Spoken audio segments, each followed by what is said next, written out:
Now, I grew up in Ohio, and like a lot of folks in the northern part of the United States, Joe, I was used to rock salt when I was growing up, and that led to corrosion and rust on your vehicle all the time. It was just kind of a fact of life. Now there's the brine that you drive through. You see them spray it down before a snowfall. How is that different from the salt that we used to see? Oh, it's much more effective on the roads. It's great on the roads, right? Much more corrosive on your vehicle. So we've had a problem. Let's say this vehicle comes into us and the customer has to drive through brine to get it in. We were trying to prep and clean these vehicles so that they could be boss waxed, and we weren't happy with any of the products that were available on the market.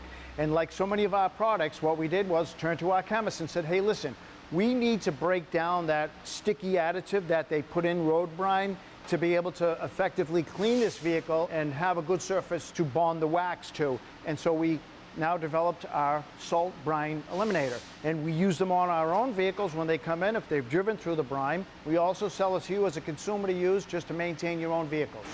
Once the salt brine remover has been used, what happens to the vehicle next? So in this case, we're going to let it set overnight dry, and then we're going to apply our wax.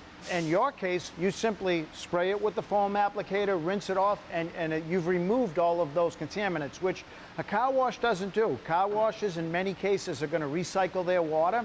They cannot, and they do not, remove sodium in that process. You go into a car wash thinking you're doing the right thing, and turns out it's not.